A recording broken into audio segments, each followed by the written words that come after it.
इस जगह पर तेल अवीव था जहां हम अभी थे, और ये साउथ की तरफ जा रहे हैं।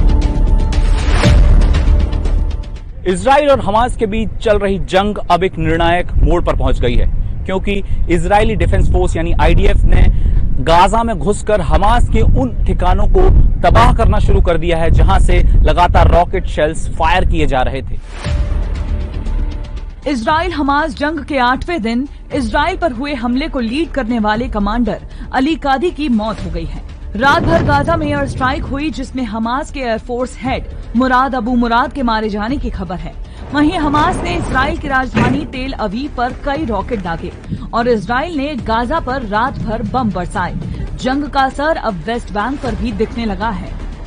कुछ देर पहले यहां से इजरायली डिफेंस फोर्स के आर्टिलरी साजो सामान की बड़ी किश्त यहां से रवाना हुई है। कई सारे टैंक्स और दूसरे साजो सामान हमने जाते देखे। आप पीछे इजरायली सिक्योरिटी फोर्सेस को देखेंगे जो इस वक्त तैनात हैं। अब इसके आगे किसी भी नागरिक या पत्रकार किसी को भी नहीं जाने दिया जा रहा है और युद्ध अपने शबाब पर है। ग्राउंड ऑपरेशन जारी है। बीते दिन इजराइल ने गाजा के उत्तरी शहरों से 11 लाख लोगों को दक्षिणी गाजा में जाने का अल्टीमेटम दिया था। इसी बीच इजरायली बमबारी में पलायन कर रहे 70 लोगों की मौत हो गई। उत्तरी गाजा के खौफजदा लोग पैदल ही अपना घर छोड़कर निकल रहे हैं। अब तक 4 लाख लोग गाजा छोड़ चुके हैं।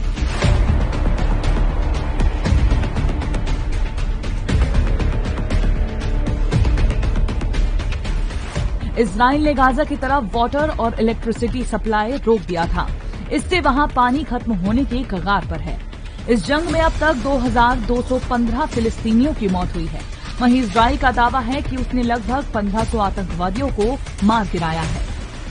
ये वो जगह है जो हमास जहां लगातार बॉम्बिंग कर रहा है, रॉकेट शेल्स फायर कर रहा है। पीछे आप जो बंदोबस्त देख रहे हैं वो इजरायली आर्मी का एंटी ड्रोन और एंटी रॉकेट सिस्टम है, आयरन डोम इसे कहा जाता है। और यहीं से वो जगह है जहां से इजरायली आर्मी उन रॉकेट्स को डिटेक्ट करती है और उन्हें हवा में ही निस्तनाबूद कर देती है। इतनी अत्याधुनिक टेक्नोलॉजी से लैस इजरायली डिफेंस फोर्स इस वक्त ग्राउंड पर तैनात है और दक्षिणी इजराइल में इस तरह के जो बंदोबस्त हैं वो जगह जगह पर देखने को मिलते हैं।